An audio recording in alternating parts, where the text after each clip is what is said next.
MP Chamala Kiran Kumar Reddy మాట్లాడుతున్నారు. ఒకసారి ప్రత్యక్షంగా చూద్దాం. టీఆర్ఎస్ హయాంలో చేసినటువంటి కృష్ణా జలాల మీద ఏదైతే ప్రాజెక్టులు కడతా అని చెప్పిర్రో, ఏదైతే 299 టీఎంసీ అనే ఒక అంశంపై రాష్ట్రం విభజించిన తర్వాత 299 టీఎంసీలకే పరిమితం ఎందుకు కావాల్సి వచ్చింది? ఎందుకంటే రోజు తప్పుడు సమాచారం ఇస్తూ హరీష్ రావు గారు అతనికే టీఎంసీల గురించి, క్యూసెక్ల గురించి, అతనికే ఇరిగేషన్ గురించి బాగా నాలెడ్జ్ ఉన్నట్టు మాట్లాడుతుండు.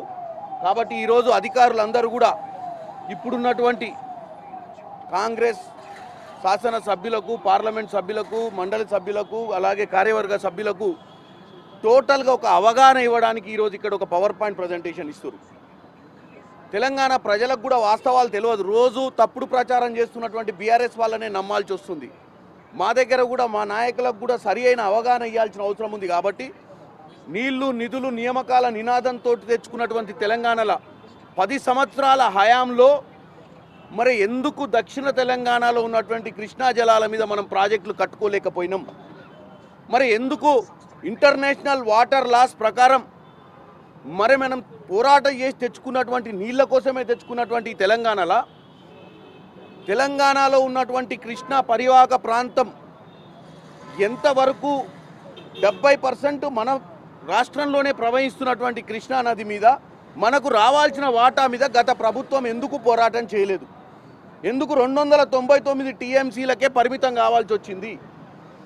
ఎందుకు ఈరోజు పొద్దున్న లేస్తే హరీష్ రావు గారు గోదావరి మీదకి పోతే బనకచెర్ల గురించి ముచ్చడి చెప్తాడు, కృష్ణా జలాల మీదకి వస్తే పాలమూరు రంగారెడ్డి ప్రాజెక్టు గురించి చెప్తాడు. అసలు ఈ పాలమూరు రంగారెడ్డి ప్రాజెక్టు మొట్టమొదటిసారిగా అనుకున్నప్పుడు జూరాల బేస్ కింద అనుకున్నటువంటి దాన్ని శ్రీశైలం డ్యామ్ నుంచి డ్రా చేయాలనుకున్న ఆలోచన ఎవరికి వచ్చింది?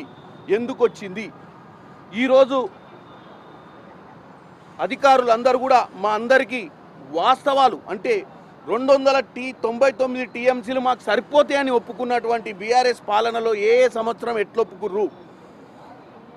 ఎందుకంటే ఈరోజు ముచ్చట చెప్తుర్రు ఏమని, మనకు రావాల్సిన వాటా 50-50 కావాలని అడిగింది వీళ్ళే. 50-50 కాదు, మనకు 70-30 as per the international water laws ప్రకారం తెలంగాణకు రావాలి కృష్ణా జలాల మీద. ఏమాత్రం కూడా వీళ్ళు పోరాట పటిమతోటి ముందుకు పోలే. ఆ రోజు కేసీఆర్ గారే రాయలసీమకు పోయి రత్నాల సీమ చేస్తా అని చెప్పొచ్చినటువంటి దాఖలాలు మనం చూసినాం. బేసిన్లు లేవు, బేసిజాలు లేవని చెప్పొచ్చి గోదావరి నీళ్లు 3000 టీఎంసీ సముద్రాల్లో కలుస్తుంది వరద జలాలు అని చెప్పొచ్చినటువంటి దాఖలాలు చూసినాం. ఈరోజు కేవలం రాజకీయాలు చేయనికే కాంగ్రెస్ పార్టీ ప్రజాపాలనను ఎండగట్టనికనే ప్రయత్నం చేస్తున్నారు తప్ప వాస్తవంగా చెప్పాలంటే 10 ఏళ్లలో ఏదైతే నీళ్ల కోసం పోరాటం చేసి తెచ్చుకున్న తెలంగాణను తుంగలోకి దొక్కి కమిషన్ల కోసమే తుమ్మిడట్టి నుంచి మేడిగడ్డకు, కమిషన్ల కోసమే జూరాల నుంచి శ్రీశైలంకి తరలించిర్రు ఈ పాలమూరు రంగారెడ్డి ప్రాజెక్ట్ని. కాళేశ్వరం లెక్కనే ఇంట్లో కూడా పెద్ద స్కామ్ జరిగిందని ఈరోజు వీటన్నిటి మీద మేము అధికారులతో చర్చ చేస్తాం.